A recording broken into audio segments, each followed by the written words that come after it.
Gates have opened. So welcome everyone. This is what we have for the Institute for Public Knowledge since we're still in the pandemic, and we are increasingly optimistic that we will have people gathering together in person on the NYU campus before too long. But Zoom is better than nothing, it turns out. And it's especially nice to be here on Zoom tonight. We have a terrific celebration. My name is Eric Kleinenberg. I'm the director of the Institute for Public Knowledge and also a professor of sociology at New York University. And years ago, I had the pleasure of being the dissertation advisor for Caitlin Petre. And probably the greatest experience you have when you're a faculty member is to watch a graduate student come into your program trying to figure out what they want to do with this 5, 6, 7, who knows, 10-year period of writing a dissertation, and then spend those years doing something extraordinary. And it's really been, one of the great thrills of my career to see Caitlin put together this totally original project on what happens when metrics enter into the news world. Caitlin, as many of you know, is a sociologist by trade. She teaches communications at Rutgers University. She has published scholarly work in places like the American Journal of Sociology and Social Forces. She's written for the New York Times and for Wired and for a lot of public venues. She's been a fellow at the Yale Law School before moving to Rutgers. And we're here tonight because she has just published this book, All the News That's Fit to Click, which is this really innovative study of metrics in 3 different journalistic organizations. And tonight's event is kind of a launch and also in academic fashion. It's a little bit of a grilling because we never really just want to celebrate. We want to celebrate by beating up ideas and seeing how we hash them out. And so to help us do that tonight, we have 2 panelists who are going to say a few words and engage in conversation with Caitlin. First, we have Alice Marwick, who's associate professor in the Department of Communication and the principal researcher at the Center for Information Technology and Public Life, which she co-founded at the University of North Carolina at Chapel Hill. She is a terrific researcher of new forms of media, has also been around NYU in New York City for years. She's on a Carnegie Fellowship at the moment and living in New York. And I'm really happy to have Alice back. And then we have Alexis Madrigal, who's a journalist from Oakland, California, where I used to live, co-host of the Forum on KQED, one of my favorite programs, where I was just grilled myself there a few days ago on what's happening with COVID and the future of humanity. It was a dark hour, but Alexis wasn't part of it. And I got to know Alexis' journalism through his writing at The Atlantic and other forums. And Alexis, we're really happy to have you here as well. So the format for tonight is Caitlin's going to tell us about her book, and then we're going to kind of open it up for Alice and Alexis, and then we'll take some time for questions. At the end, we'll handle the questions in the Q&A function on the Zoom. I'm sure you all know the drill at this point.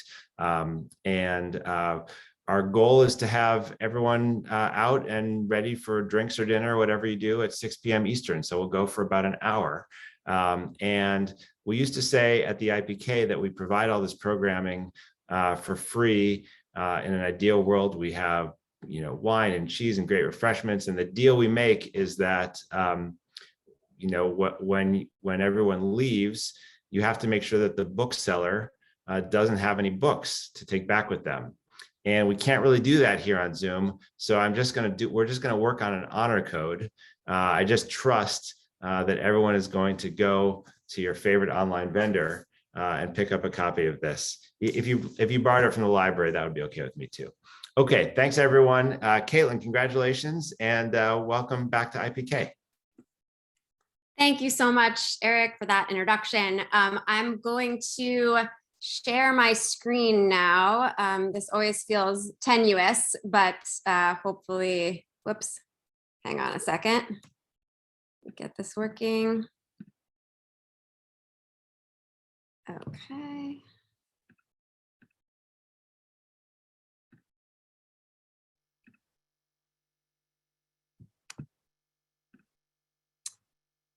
Can everybody see my slide? Yes. Okay. Can everybody hear me okay? Yes, I got a thumbs up from Alexis. Okay, thank you, thank you. Thank you all so much for being here this evening or afternoon, depending on where you are in the world. And I want to thank, in addition to Eric, I want to thank Jess and Zari and Sam for putting this event together. And most importantly, I want to thank Alice and Alexis, two of really my favorite thinkers about many of the issues I'm getting into here. So to have you both engaging with my work is really exciting for me. So thank you so much. So yeah, as my plan is to basically talk for maybe 12, 13 minutes, just to kind of lay out the very basic questions I'm pursuing in this book, the contours of the study that I did, and then some kind of key points from the book's argument. I'm not going to go too much in depth into them to save us time to have a real discussion, but if there's something that piques your curiosity and you want to ask about it in the Q&A, I'm happy to go deeper on any and all of the things that I talk about. All right, so I am going to open with the story that starts the book, which is that in early 2011, the website Business Insider published a leaked internal slide deck from AOL called the Aol Way. And AOL at the time had recently gotten a new CEO, this guy named Tim Armstrong. And Armstrong had been an executive at Google, and he comes to AOL kind of straight out of Silicon Valley tech Google world. And it was kind of widely understood that the AOL way was Armstrong's tech guy vision for how to make AOL into a successful and profitable digital media company, because AOL owns dozens of media properties and it's flailing. And what became immediately clear, looking at this 58-slide PowerPoint, was that Armstrong viewed journalism as a type of labor that could be almost completely rationalized and standardized. So here's a slide from the AOL Way that walks writers and editors through what the slide deck called the content generation process. The rest of us might just call it journalism, but they called it the content generation process. And you can see here, if you look, that the content generation process is a 7-step flow chart and telling journalists exactly what they're supposed to do to produce journalism. And in fact, if you go deeper into the slide deck, which I'll spare you doing that, but if you do it, you'll see that each of these steps in the flow chart has sub-steps and other slides devoted to it and so on. So the AOL Way gets leaked in 2011, and it's received with this mixture of astonishment and derision and abject horror by journalists. And it was received that way because many journalists felt that the AOL Way, the vision of journalism and journalistic work that the AOL Way is putting out there, represented a new and terrifying type of managerial interference into editorial work. Yet, in advocating for relentless, metrics-driven content optimization, AOL was, in fact, taking a page out of a century-old managerial playbook, Taylorism, and revamping this playbook for the digital age. So if we travel back in time 100 years, in 1911, exactly 100 years before the leak of the AOL Way, a mechanical engineer named Frederick Taylor publishes a book called The Principles of Scientific Management. And in this book, Taylor argues that if managers want to make factory work more efficient, they need to start paying more attention to the labor process. That is, they need to start paying more attention to the way that work is organized and managed down to the smallest detail. So Taylorism became associated with time studies in which managers would essentially take a particular work task, like loading giant pieces of iron into a train car. They take this work task and they break it down into its smallest component pieces, almost like micro tasks. Then the manager figures out how to optimize and streamline each of these pieces, and then make sure that every worker is carrying out these micro tasks exactly to the manager's specifications, right? So in Taylorism, in scientific management, what happens is the idea was that work becomes more efficient, it therefore becomes more profitable. But the other thing that this kind of scientific management strategies do is that they basically make it so that the managers kind of become responsible for the conceptualization of the way the work is going to go, and the workers become kind of the cogs in the machine that essentially just carry out their micro tasks, right? But they're not involved in this kind of high level planning of the work. They essentially become de-skilled by scientific management. So Taylorism first takes root in industrial production, and then throughout the 20th century, it kind of starts to migrate into clerical work and retail work and service work. But throughout all this, journalists and knowledge workers more broadly, I would say, journalists manage to stay relatively insulated from these kinds of scientific management techniques. So until the last 15 years or so, journalists had a pretty substantial amount of autonomy over their labor process, over the way they go about doing the work of journalism. And they had an expectation that they would be able to exercise editorial judgment with relatively little managerial interference. But as you've probably guessed, after just looking at this AOL slide a few moments ago, this has now started to change, right? We start to see the work of journalism be broken up into essentially micro tasks, much in the way that Taylor recommended 100 years ago. And this has changed for many reasons, but one of the most important reasons that the book really focuses on is the rise of tools like the ones pictured here. So these are all screenshots of analytics tools or analytics dashboards, platforms like Google Analytics, Chartbeat, Parsley, Quantcast, all of which are pictured here. These tools measure in a very granular way how each and every online news reader is interacting with the news that they're seeing. So these tools show often in real time how many readers click on a particular story, how many comment on it, how many email it, how many are sharing it on a social media platform, and what are they saying. The tools even get more granular than that. Many of them can show in seconds, down to the second, how many seconds on average readers spend looking at a story before they drop off or click on something else. And they can show how far down the page of an article readers scroll before they get bored and click on something else. Not only do these dashboards exist, but some news organizations have started to display traffic rankings on giant flat screen monitors in the office, on the wall, so that they literally, in some cases, loom over writers' heads all day long. So around 2010, 2011, as Eric mentioned, I'm a graduate student at NYU. I'm really fascinated in the news and the factors that shape the news, particularly kind of the big structural factors that shape the news that we see. And around 2010, 2011, these tools are starting to enter newsrooms in major ways. And so I find myself wondering, well, what kind of effects are these tools having on journalists and on the process of doing journalism, on the work of journalism? And that's the question that I set out to answer in this book. So I conducted ethnographic research and interviews at 3 companies that were really at the center of these questions of the role of metrics in news production. So first, I thought it was really important to see how one of these analytics tools was produced and marketed to journalists. And so I decided I wanted to go to Chartbeat. Chartbeat, for those of you who aren't familiar, is a prominent tech startup that specializes in creating real-time web analytics tools specifically for journalists. So their selling point, their marketing pitch is, we made the tool for you, journalists, to use in the newsroom, and you'll see what your metrics are in real time. Now, Chartbeat's been pretty successful as an analytics company. It's been virtually become ubiquitous in newsrooms in the US and indeed in many countries around the world. And then I wanted to see how metrics were interpreted and used in distinct organizational contexts. And so I followed Chartbeat's analytics tool into the newsrooms of 2 of its most high-profile clients. So first, I knew I wanted to look at kind of the take-up of metrics, or the lack thereof, as the case may be, in a legacy media company, a company that really prided itself on its prestige and journalistic professionalism. And so naturally, I wanted to go to the New York Times, and I did, several interviews there. And then I also did 5 months of field work and interviews at Gawker Media.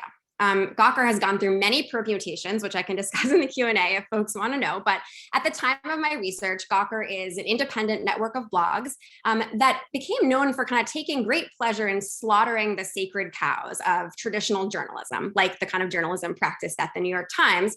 And Gawker Media also became known for its unabashed use of metrics in editorial strategy and decision-making. So Gawker and the New York Times, very, very different news organizations, right? But they both use the same analytics tool, or they both subscribe to the same analytics tool. They both have Chartbeat, right, in the newsroom. And so that made for a research design with some really interesting variation to it. So I did all this, and what did I find? I'm just going to pull out a couple of kind of key points from the book here that I can go deeper into as we discuss this further. So first things first, I argue that metrics tools, just like time studies, right? Metrics tools enable management to extract increased productivity from journalists. And they do this while obfuscating the role of management in this work speed up. So many journalists at Gawker get hooked on Chartbeat, right? So I would ask journalists at Gawker, like, what do you feel about Chartbeat in interviews? And almost always one of the first words I would hear was addicted. I'm addicted to it. I can't stop looking at it. And the more journalists at Gawker looked at Chartbeat, the harder they worked, because they wanted to beat their own traffic scores and they wanted to beat the traffic scores of their colleagues, right? And sometimes this work was just simply writing more and more and more blog posts. Sometimes this work was sort of the work of editorial optimization. So tweaking a headline to try to bump it up a little bit better, trying to choose a better image for a Facebook post, and so on. But the crucial thing was that these writers at Gawker are working harder and harder and harder, right? But they don't perceive that production pressure, that harder work, as being the result of managerial pressure or managerial interference. Instead, these writers feel like they're putting pressure on themselves because they're the ones that are looking at Chartbeat. They feel like they're putting pressure on themselves to get more and more traffic. And this was surprising to me, given the initial kind of appalled reaction to the Aol Way. But here's where I found that the design and marketing of the newsroom analytics tool becomes important, right? Because Chartbeat got a foothold in newsrooms. I argue this in the book, because it was designed to be used not just by managers, but by rank and file journalists, right? So it produced results that are very similar to the things you see in a Taylorist time study: the extraction of increased productivity, a work speed up essentially. But journalists didn't perceive it as being a form of managerial overreach into the editorial process. And that's what sort of allowed it to get in the door. So far, this might seem like a pretty straightforward, depressing story of managerial control, and partly it is, but it actually isn't a simple story of managerial domination. Because I found that both inherently and by Chartbeat's intentional design choices, the meaning of newsroom metrics was highly ambiguous. So the main question, if you kind of say how many page views a story got, right, or how many unique visitors, or how many minutes someone spent reading it, the first question you're going to have is, well, is that good or is that bad, right? What does that number mean? But the problem is that there's almost never a definitive, objectively correct answer to the question of whether a certain number of page views for a news article is good or bad, because there's so many confounding factors mixing and muddying the waters, right? The subject of the story varies, the day and time of publication varies, the news cycle that a story is competing with, the amount of promotion a story receives, and then perhaps almost most importantly, the opacity of the social media platform algorithms that play such a huge role in determining how much distribution and visibility a news story gets. So there's so many confounding factors. Or as one of my respondents at Gawker put it more concisely, we're looking at these numbers all the time, but thinking about them completely irrationally. Like looking at Chartbeat, what the fuck does that mean, right? There was a lot of comments like this and a lot of sort of interpretive ambiguity there. So there's this enormous uncertainty about what metrics mean and what to do with them. And what this meant, and what I saw in my field work, is that a lot of interpretive labor is required to make sense of metrics, to make meaning from them, to tell a story with them that's meaningful to the newsroom. And what I found was that the ability to perform this labor, right, to decide what a particular metric means and what should be done about it, if anything, and have others in the newsroom accept your interpretation as legitimate, that's become a really important and contested form of power in digital news organizations that we didn't really have before. And so there were these power struggles over who gets to make sense of metrics, right? And these struggles played out in different ways depending on the news organization, specifically the kind of organizational culture and structure of that newsroom. So at the Times, it's a very hierarchical news organization, and editors there kind of hoarded access to metrics. As metrics are first coming to the newsroom there, they hoarded access, they restricted reporters' access to metrics. So reporters at the Times, when I was there in kind of the early 2010s, didn't even see Chartbeat. They weren't allowed to look at it. And that was because editors really didn't want reporters using metrics to challenge editors' authority, to question editorial decisions that editors were making. Whereas at Gawker, where writers had ample access to metrics, writers sometimes did just that. They would kind of leverage their traffic numbers as a way to advocate for themselves, advocate for raises or promotions, especially if they had a boss that was somewhat skeptical of whether they should get those things. So we see metrics become kind of mobilized in these organizational power struggles that are unfolding. So while metrics extract increased productivity, I argue that they also provide an alternative evaluative framework for writers and reporters to understand their work and understand their worth. And I argue finally in the book that metrics serve as an ever-present reminder that journalism is work.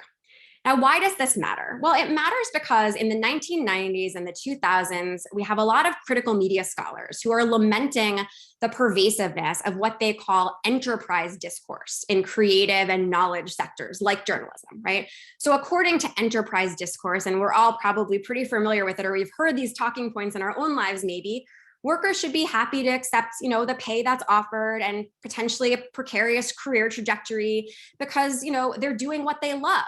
They're in a competitive artistic or professional field and they're kind of lucky to be there. And in fact, up until early 2015, this kind of enterprise discourse was very common in the digital journalism industry. So in January of 2015, the Washington Post publishes an article headlined, "Why Internet Journalists Don't Organize." And the reporter argues that one of the reasons is generational, right? Millennial journalists have this kind of neoliberal, individualistic idea of work and of their career. And they've built these personal brands, largely based on quantitative web metrics that they can transfer as an individual to another company at will, right? So they don't need to be kind of in solidarity with other journalists. So that's in January 2015, right? This was like a pretty common talking point back then. Like Jonah Peretti, head of BuzzFeed, was saying very similar things, right? But then just 4 months later, also in 2015, something really interesting happens, which is that Gawker Media becomes the first digital media company to organize or to unionize. And then after that, it kind of touched off this massive wave of unionization. 60 plus digital newsrooms in the US have unionized since Gawker did it in 2015. And it's really hard to overstate, I think, how much this wave of unionization bucked the conventional wisdom about young digital journalists that was really common at the time. And so at this time when Gawker does this, my fieldwork had kind of wrapped up by then, but I was like a moth to a flame. Like I was just so fascinated by the fact that Gawker, which was this digital media company that was arguably most strongly associated with this almost like oppressive metrics-driven culture, was also the first where the writers really rejected this enterprise discourse and they unionized. And I'm not saying that Gawker's emphasis on metrics is the reason Gawker staffers unionized. There are many reasons. It's a really interesting story. But in the conclusion of the book, I do suggest that metrics, especially when they're displayed on a giant flat screen monitor of a newsroom on the wall above you as you work at your desk, are a symptom of and a symbol of journalists' precariousness in their careers. So in other words, I argue that perhaps metrics inadvertently make it harder for journalists and maybe knowledge workers in other fields as well to ignore that what they do is work, however creative or prestigious or autonomous it may seem, however passionately they often feel about it, it's work, right?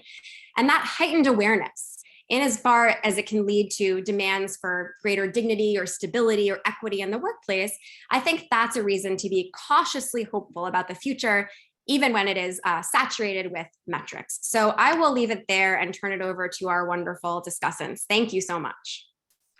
I'm going to stop the screen share now. Thanks, Kate.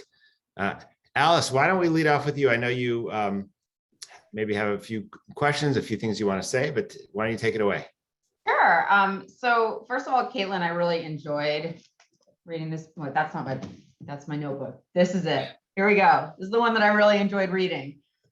It really took me back to this like very particular moment in time where you have this like set of content, these set of publications that are really coming up through the blogosphere, right? And that doesn't really happen anymore, that you have this like these people who start kind of blogging in their dorm room or their basement or whatever, and then they move up in the ranks. Like, and now we see a lot of those journalists are mid-career, but that pipeline is kind of cut off. So the kind of irreverence and independence of a publication like Gawker is really captured nicely, I think, in your field work and your quotes from these people. It like really brought me back to like being at my desk and like reading Gawker, checking in through the day to see what they had, posted about whatever D-list celebrity they were covering that week.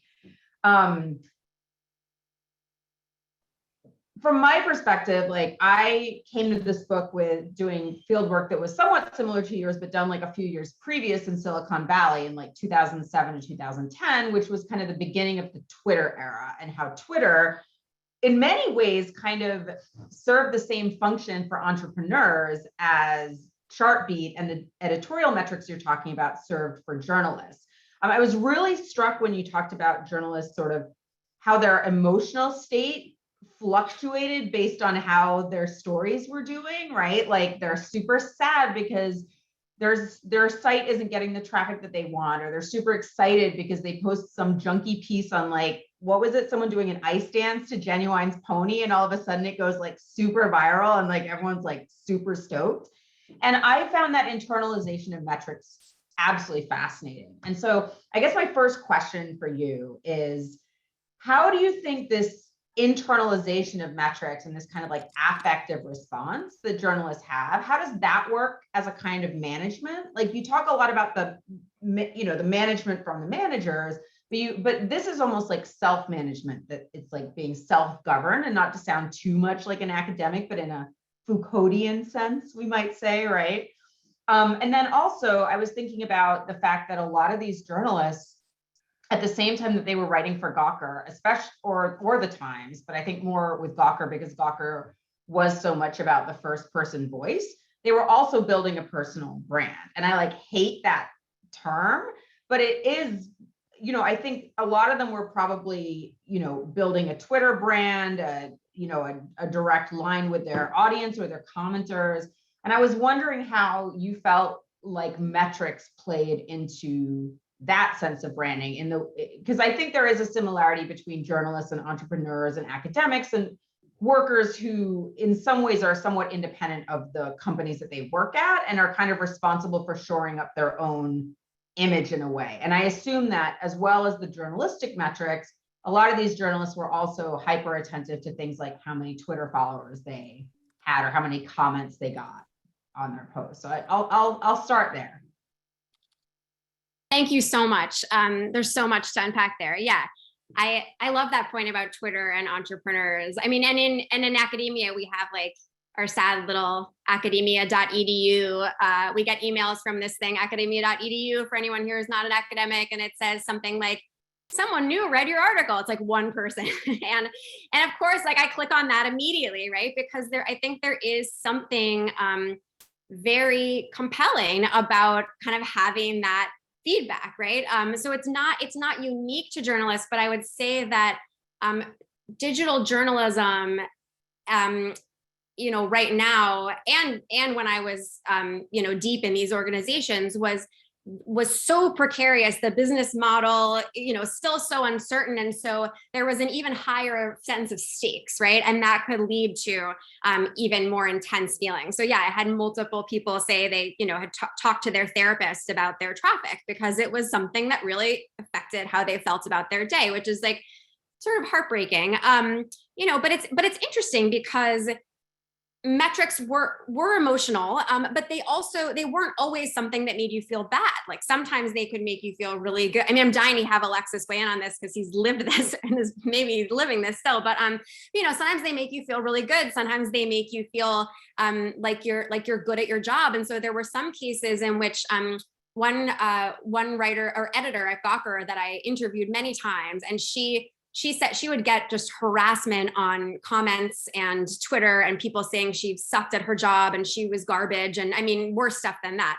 And she said, at those moments, I actually look at my metrics to kind of as this self-soothing, like, because I know that I'm good at my job because look at my site, like people are reading my site and they wouldn't be reading my site if I sucked at my job, like this random, you know, Twitter user said. So, you know, all of which kind of attest to, I think, like the emotional power and pull that these things can have on people. And yeah, I think it does lead, as you said, I mean, so yeah, I think it does lead to a kind of, it's like a Foucauldian self-governing project, right? Where you're kind of feeling like no boss has to tell you to be stressed about this or to feel really bad when you don't get good traffic on your stories. And in fact, in organizations where they've tried to kind of make the traffic expectations like overly explicit, that's when you start to see more pushback in the newsroom, right? Where it works sort of the most effectively as like a devious managerial tool is when, in fact, as you said, like the journalists start to sort of police themselves, or they start to manage their own work without feeling like it's managerial coercion coming from the top, right? Because managerial coercion coming from the top is the AOL way. Like that's just appalling. So it has to feel, I think, like it comes from the journalists. And in fact, I had one writer at Gawker who said to me, I write about him in the book, he said, sometimes I have the Sharpie app on my phone, and sometimes I'm out with my friends having drinks and I check it, like just like I check, Twitter, like my personal Instagram. And he said, he seemed kind of ashamed about it. And he was like, I'm not supposed to though. Like, I'm really not supposed to. And I was like, you're not supposed to? Like, what do you mean? And he was like, no, like I'm not supposed to look at metrics that much. Like he almost thought it was his own fault that he felt so compelled to look at these things. So he really didn't perceive this as a top-down pressure at all. And I think that's one of the things that's interesting about Chartbeat and understanding their inner workings is I was surprised by how much time and energy and person power they spent on sort of what I came to think of as like trying to win hearts and minds in the newsrooms among these skeptical journalists, because that's a key part of their business model is creating this sense of sort of self-monitoring and self-policing. In terms of kind of metrics and brand building, yeah, I mean, absolutely, as I kind of hinted at the end, certainly reporters would sort of build, like if a reporter at Gawker was gearing up to ask for a raise, they would start to really collect their stats in order to kind of build their case for that raise, right? So that's, and I think if you look at cases where, now the like trendy thing is having a Substack, right? Like having a newsletter, and you have seen many pretty high profile journalists that were at big name institutions going off to Substack. And I think that like metrics in some sense have facilitated that, because I think that to have the kind of confidence to go off and do that, I think you need to have some sense that you've got an audience in your pocket, right? And metrics create that sense. So, but yeah, Alexis, do you want to weigh in here? Because I just want to hear what you have to say on these points as well. Yeah. A few things to say. Yeah. Maybe, just like to contextualize what I'm about to say. I was sort of like a player coach a lot of the time during my time at the Atlantic and also at Univision. That is to say, like I was both like producing stories and I was also editing and became a manager of a lot of people actually. So I never really shook my like sort of player level sense of these metrics. And the reason is, and the reason that top-down metrics enforcement doesn't work is that no matter where you are, no matter what the topic is, no matter how the publication functions, if you give analytics to media executives, they take a look, they come up with all these things, but it always boils down to, hey, make more high traffic things every fucking time. And you're like, yeah, no shit, we should do more popular things. This is amazing management. No wonder this industry is in such good shape. Like every time. And there's, it can be dressed up in all these different ways, but it literally always comes down to, it seems like these things did really well, so maybe we could do more of that. And my sense of the way that a lot of writers, and I think there's some changes that have happened since from the core era of this book, but I think a lot of writers for a lot of time in the 2010s in particular said to themselves like, well, I can be creative in the way that I think about these metrics and what they're telling me. And I can like have chained metrics and think about like, well, this story didn't get that many readers, but it had like really nice read time and things like that. And when I was in that kind of player coach role, a lot of what I would say was like, well, we need to like own these analytic stories, because otherwise the business people or the audience development people are going to tell those stories about what we're doing. And like, we want to do what we want to do, and we want those analytics to support that. Whether or not we can find that in the data is another thing, but let's try and find that in the data, right? Because they're cooking on their side, so we better cook on our side as well. And so I don't think that anybody is all that interested in telling very honest stories with this analytics data, anybody inside a media company. I think but journalists oftentimes had a quite defensive posture in a sort of positive way. Like you sort of needed to know what your metrics were because it is a precarious profession. And no matter what anybody said, traffic always protected you. And so everybody knew if you could just show the numbers, then you could do what you wanted. And that's kind of true across publications and across like types of writing. A couple different like periodization things that I think are worth mentioning, only because it has sort of changed a lot. At least from in my view and from the places where I've been looking. I think at first it was actually kind of empowering, in part because of the intergenerational battles inside publications. So the intra-publication battle between newer digital people who were coming in and other people who had, legacy experience of various kinds. And so the digital people could say like, it's cool that these magazine stories get all these resources, but if you just like compare that to like how our stories are doing and we're not getting those resources, where do you think you should put more resources? And that was a lot of what was happening at places like the Times or the Atlantic, or places that had these sort of legacy and digital operations. And I think that was actually pretty healthy, in part because it helped break apart the idea of like the general reader. So a lot of these big mainstream media publications had a general reader, which was basically whoever your manager is like grilled with on the weekend. And so that was a bad reader to be targeting if you wanted to like continue to grow audience, to bring in more diverse audiences, to bring in younger people. And so I think at first we were able to show in a lot of different ways, like, hey, listen, here's our most popular stories. You couldn't have predicted any of those based on like this general reader theory of like what's interesting. And so I think that in 2010, 2011, 2012, 2013, even, that was still really working. As soon as things started to kind of all lens through Facebook, then a lot of that started to change. At the same time, places really started to like institutionalize looking at metrics. They hired like people who had read Moneyball and gone into the field.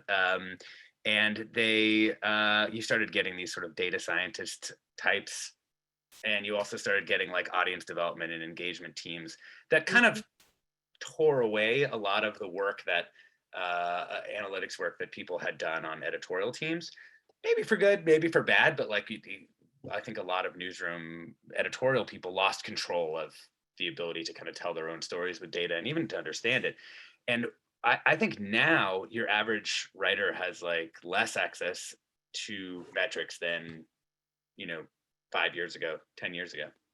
And it's just, it's kind of it's a bit of a different ball game now at a lot of places. And I think, I'm not sure exactly what to say about that, aside from, I personally think that like building these media companies that have like an editorial heart and then an audience engagement heart is actually probably like a flawed strategy.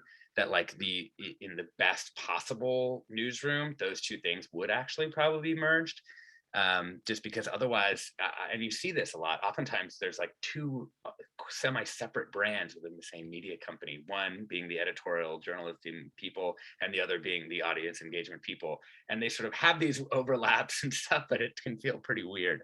And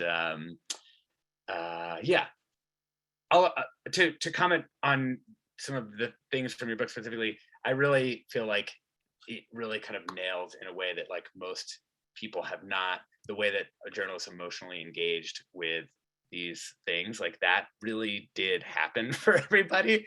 And I think the extent to which people got wired into the internet via Chartbeat specifically, and got tied into story level metrics. Like, I think it's interesting to think about like, where are you aggregating the traffic or the metrics that you're looking at within Chartbeat is really at the story level, because there's always been people at magazines and at radio stations, whatever you're talking about, that looked at numbers, but it usually was kind of at the bundle level.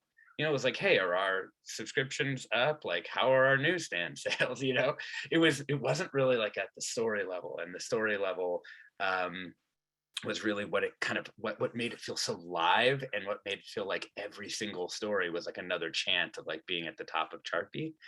I will say for myself, I think that I am done with doing that to the extent that I can. I've been working in broadcast radio for about 3 or 4 months, and I just have to tell you, it is just glorious. We have no idea how anything is landing.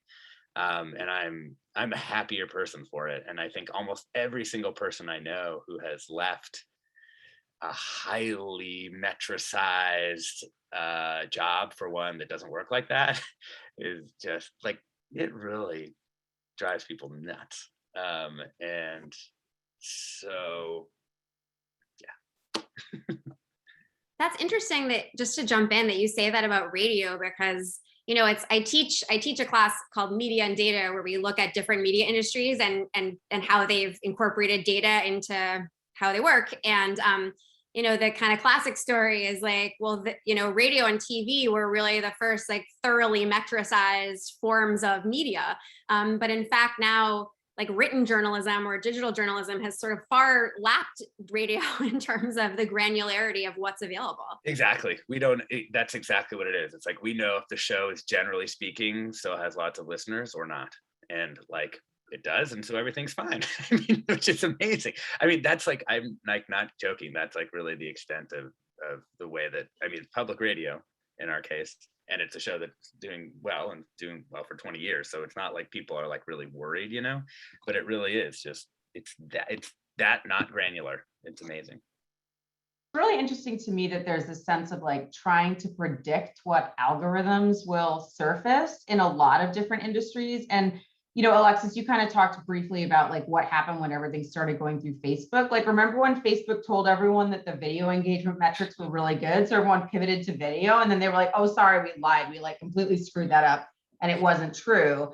And I'm so interested when I read interviews with like pop stars nowadays who are trying to create music for Spotify. Like, they'll put a bunch of really short, like Lil Nas X is like the master of this. And he writes these really short songs so that people will play them like 2 or 3 times, which will increase his streams.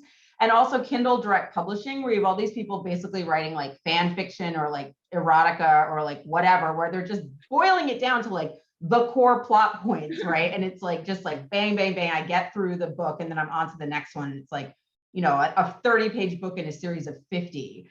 And it's fascinating to me that there's like these whole genres of content that are basically being created for algorithms, right? But the algorithms in most cases are completely opaque. Like, we have no idea what it is that Facebook is prioritizing. And they change all the time. Right. Yeah. Totally. Caitlin, one thing I was curious about what journalists told you. I always thought we stared at the analytics like that, in part because you could not analytically or cognitively get to an understanding of what was going to work next, like what was going to work best. But if you looked enough, you would develop a feel. I'm told like a precognitive feel for like, oh, this is the way to write this headline. This is the way to do, because if you almost like a machine learning model, you would just feed the data in, and then like what would come out on the other side would be the things that would work. And I actually think that works. I don't actually think that it's like, I don't think there's a theory to it. I think your brain can just start to pump out stuff that looks more like the popular stuff. But what did people tell you about why they stared at? Did they think they were figuring it all out? It was interesting. People had different reactions to that very question. I think it's interesting that you use the term the feel, right? Because there's this one article I love where a researcher asked journalists to define news judgment, and the whole article is about how they talk about it as this embodied thing, right? Like, it's not actually a rational process. It lives in your body. Like, it was this really like, it's in your sinew type of like way that they would describe it. And I think there is certainly an extent to which, like, just as you said, now a sense of what's going to play, like on Facebook, has become a part of that embodied, almost instinctual feel, right? That comprises like journalists' experience of their news judgment, for sure. So, I think was happening, and certainly this happened so many times in my interviews, particularly at Gawker, where people were really immersed in the data, is, I would say like, well, so how do you get good like, how does it work, right?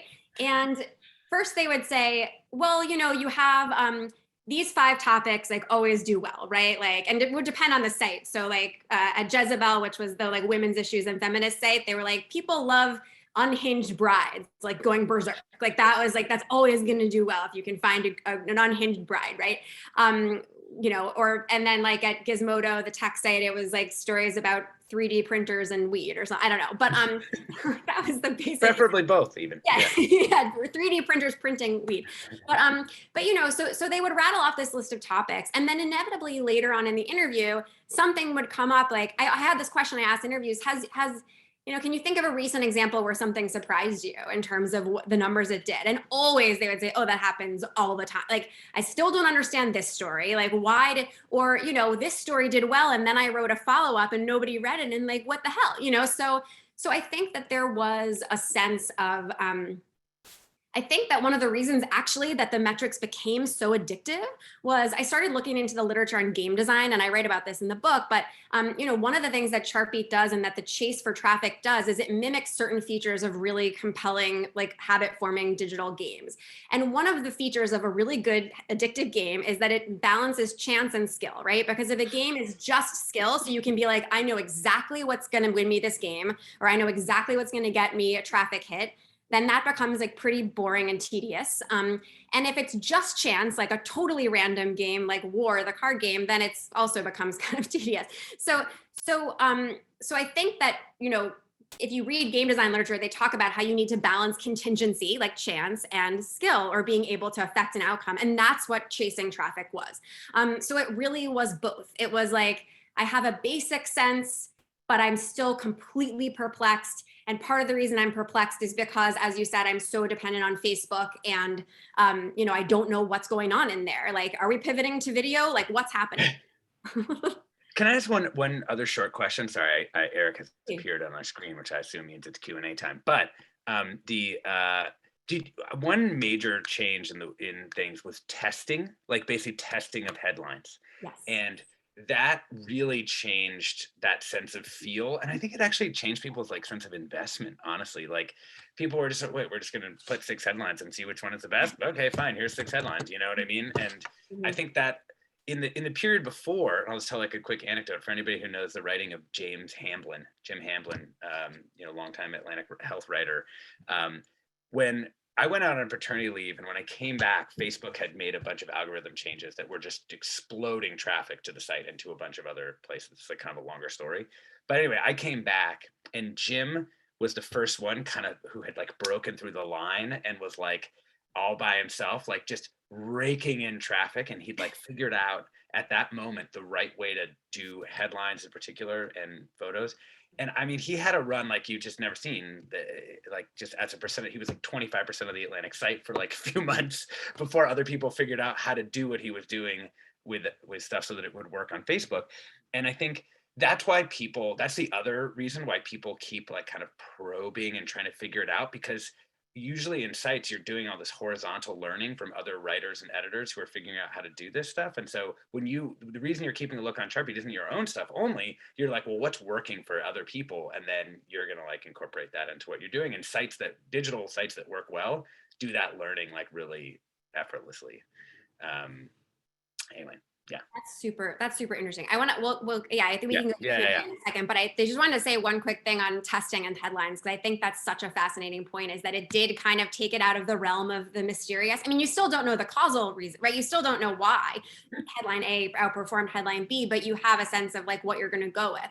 But I would also add that I think there's a limit to how far that kind of testing mentality can go in journalism writ large, right? Like journalists, even who are the most averse to using metrics, would say, but it's okay for a headline. Like it's okay to use the most traffic getting headline. There were certain areas of content that felt safe to use traffic, like to determine what you're going to do with your headline or what you're going to, and then there were certain other areas like what to write a story about that felt really, that's not, and there was an urge to draw those lines. And so I would be surprised if Chartbeat starts rolling out a like A/B test, your coverage of Syria versus your coverage, whatever. Like, I think that, that's where like testing would become very controversial. But yeah, certainly headline testing has changed the game in certain ways. So I'm sorry to cut into the conversation, but I know we have some people who posted questions already. And for those of you who haven't and want to weigh in, please just use the Q&A function at the bottom of your Zoom screen. We have a little bit of time. Kate, and really, I guess these questions could go to anyone, but Kate, you get the first cut at them. We have a question from Boris Grincott, who says, is it possible that this paradigm shift in the monetization of the medium is a one-way, irreversible change that fundamentally undermines journalism's traditionally authoritative position in society and a fairly protected position in the economy? Maybe journalism has to split explicitly into volume-driven, attention metrics generating advertising substrate and audience-paid authoritative research services free of ads.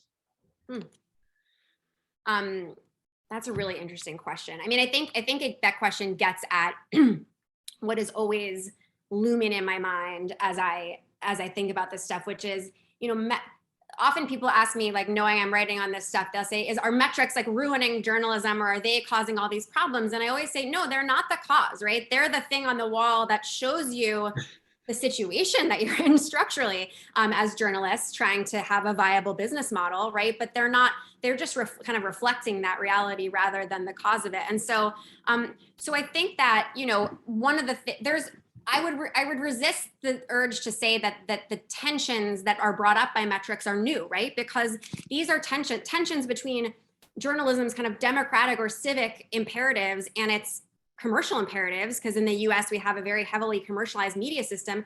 Those tensions are endemic. They have been there, since journalism kind of became a commercial enterprise. And there's been, times where the tensions have kind of come to the fore, and then times where we've been able to ignore them a bit because journalism right up through the 90s was pretty profitable, actually. So it wasn't a time where there had to be a lot of stress about, how can we make money and what kind of civic values do we have to sacrifice to do that? I don't think metrics have caused that tension to come to the fore, but I think that they really illustrate the way in which we're seeing this tension between journalism's kind of almost conflicting aims really bubble up to the surface, and metrics sort of force us to confront that.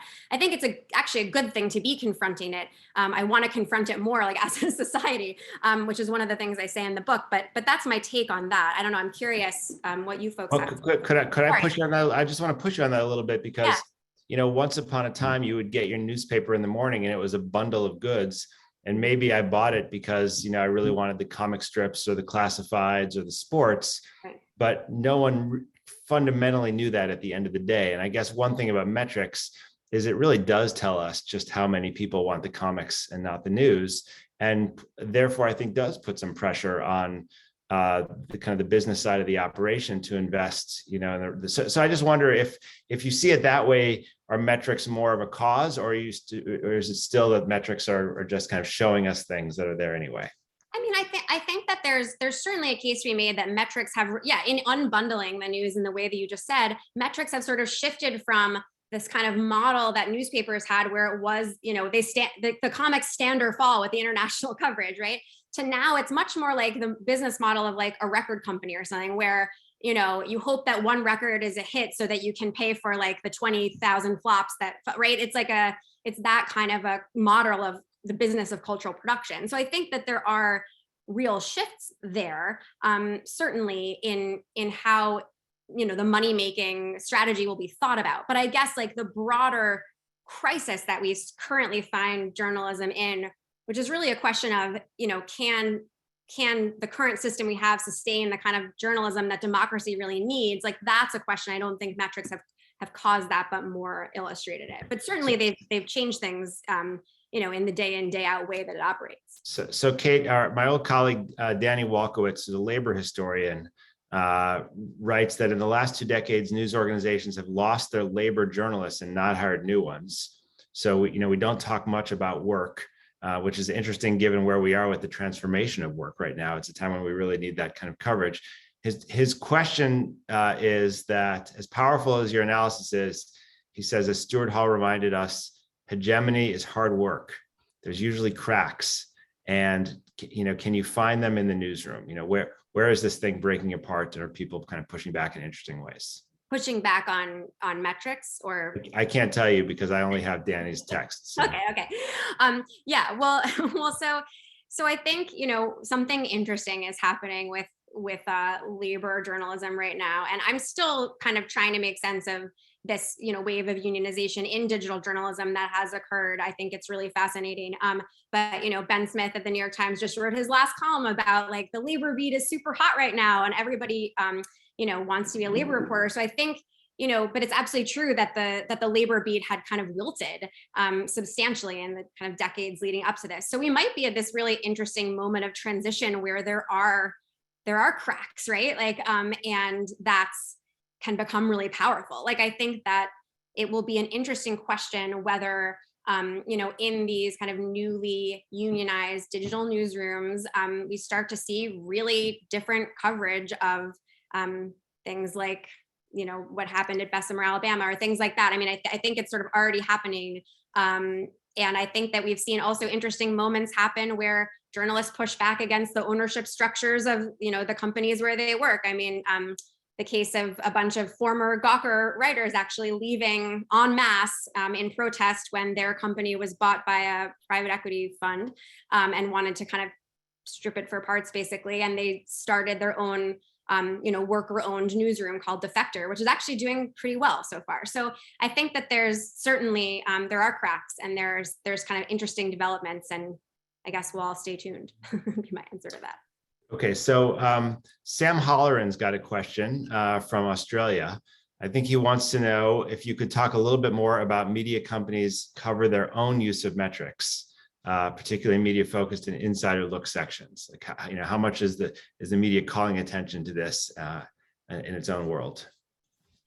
In the cover, so I think media companies, by and large, are not very transparent, although I'd want to hear Alexis's take. But Gawker was pretty transparent. Like, you're going to go on old Gawker and see, here's how many page views and here's how many uniques, and any leaderboard that someone would see in the Gawker newsroom, you can get it on the web. Like, but that was a real outlier, and that's still a real outlier. That is not common. And so I think, by and large, I would say there's been very little transparency from most news organizations about how they're using this type of data to drive editorial decision-making, staffing, things like that. Even when there's kind of euphemisms like, we wanted to pivot our newsroom resources to areas where our readers will be better served, and you like reading between the lines, you're like, okay. I'd be curious, like what the ranking was that led to that decision. So I think there's not a lot of transparency, and I think it would be useful for readers if there were more, because I don't know that. Somebody asked me in another talk I gave, like, well, if I'm a news reader, like, how should I think about this? And because I never think about my click kind of, and I said, well, your clicks send a message or a signal to a newsroom, and just to be aware of that. I'm not sure that awareness is really there, and I think there could be a lot more transparency happening there about how this is factoring into news production. Okay, so listen, we have 2 more minutes and can I do 2 questions. seconds on just to expand a tiny bit on the comment I put in there, which is that I also think that the other big metrics changes, it's not just about like uniques and page views now. Now it's like a lot about like trying to drive subscribers down the funnel. And so now that's become like a co-equal goal, and that's made telling that metric story like it's increased, what's really done, to your point earlier, Caitlin, it's increased the power of those who have the power to interpret, right? Because now if something's doing shitty on over here, they can go, oh, but actually it's pretty good at driving subscribe. You know what I mean? There's like more ways to like pick through and come up with a good story. That's great. The journalistic long view is the whole subscription for a month. It's not just about that day's newsread. Okay, so there's a question about why there's not a lot of coverage of judges, but I know your book well enough to know that that's not a thing that you've taken on. So I think we're going to have to pass on that. We're going to give the last question to Joseph Ben-Simon, and Joseph says, look, asking if metrics in newsrooms are ultimately good or bad is simplistic. But in Moneyball, using metrics won the Oakland A's the World Series. So at the end of won the A's the World Series. Almost won the Oakland A's. Yes, Oakland chimes in and remembers that Oakland didn't had a winning streak, but they did not win the World Series. That's true. Thanks for that correction. Have metrics-heavy digital media companies like BuzzFeed been able to use them to the same effect? Now, the question actually presumes that they have not been able to. I guess, I know some BuzzFeed investigative reporting editors who've won Pulitzer Prizes and who would object to that view. But I guess I think that this is a great question for us to land on. I'm going to prematurely say good night to everybody because I'm going to have to run. I know you're going to get your books purchased and digitally signed after I do. But maybe all three of you, maybe we could start with Alice and then Alexis and then Caitlin, give you the last word. Has this transformation resulted in a different kind of winning journalism that we should pay attention to, or is the kind of net effect of this just something that we should be kind of mainly concerned about? Well, I think a lot of the so-called digital native journalism companies are not doing very well, right? Like BuzzFeed had a big round of layoffs in 2019. At the same time, BuzzFeed has specifically been like, we have all these listicles and like articles that are just like a bunch of stuff you can buy on Amazon that will drive revenue to us. But BuzzFeed News has done like gangbusters and is producing like super high quality journalism. I don't know if that's sustainable. We've seen a lot of brands that were considered pretty like substantive pretty much disappear. And I don't know enough about what the relationship to metrics are, but I certainly know that, again, because a lot of this content is being fueled through social media, the whims of social media companies and things like, Google and Facebook have done a lot of things to try to take clicks away from the brands and keep it within the walled gardens of like Google search results and Facebook. And I think that has something to do with it. Yeah, I mean, I think on the whole, it's probably been bad. Probably not by a ton, I think there's a lot of like cross currents. And I think, but I think on the whole, like bundles were actually, the bundles that existed were actually pretty good. Like you're always going to need cross subsidies for the Syrian coverage, that's never going to pay for itself. And it was probably a pretty good way of doing that cross subsidy to like use the sports section to pay for the Syrian section. And it's a little bit harder to do that now, particularly through time. But honestly, one thing I think about it is our industry can be so relentlessly creative along some things, like getting stuff to work on Facebook, and then so not creative on other things, like creating different types of bundles. And I guess what I hope is that, in that large sense, that like Ted Nelson sense of like fantics and like all the different ways that we could conceive of like a new media, that like basically we wouldn't just choose this extremely narrow set of things such that we think sending emails to people with stories in them is innovation. I mean, that's like embarrassing. We have all of digital media to look at, and we're just like, it's amazing getting people to pay for an email. And we're like, yeah, like that's our field's big thing over the last few years. I mean, that's crazy. And I think, not saying I have the answers, but as a field, we should be coming up with some more interesting things, taking into account the landscape that Caitlin has so wonderfully described. Yeah, I think, I think by and large, I agree with that. I think that, I write in the book, there's a chapter that starts with a discussion of Moneyball and how there became this obsession about like getting journalism to be more like Moneyball. Like the A's did so great with no money and, because they use data, like let's do that too, right? That doesn't work in journalism because journalism is not baseball. There's not kind of one way to win, right? There's many, many, many different ways to win in journalism. And so if by, has this been bad or good for the kind of journalism that we'd consider winning in like a civic sense, I think by and large it's been tough. I would say but I do see some glimmers of hope on the horizon. I mean, obviously in the past few years, there's been, as Alexis noted, this massive shift from a lot of news organizations that used to not be paywalled, switching to being a subscriber-based news organization. That seems to be something you can sort of, build a sustainable business around. Obviously, the Times is doing very well with that. I don't think it's scalable, though. I don't think that every news organization, particularly like at the local level, is going to be able to do that. And so what we need to be thinking about, if we care about journalism and we care about the winningest, democratic winningest type of journalism, is that we need to start really thinking about something that is not, going to A, like exclude people who can't pay for a subscription, but B, be something that, news organizations who may not have the cachet of like the Atlantic or the New York Times, but are still doing really vital work, can sustain themselves. And I don't, I don't think that the industry is there yet. I don't think that probably metrics are the way to get there. So I'll leave it at that.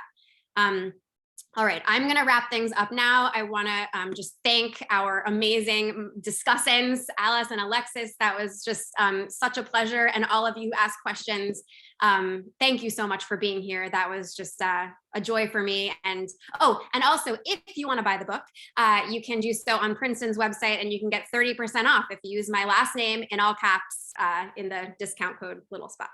All right, that's my plug. Thank you so much. Have a wonderful evening. Thanks all.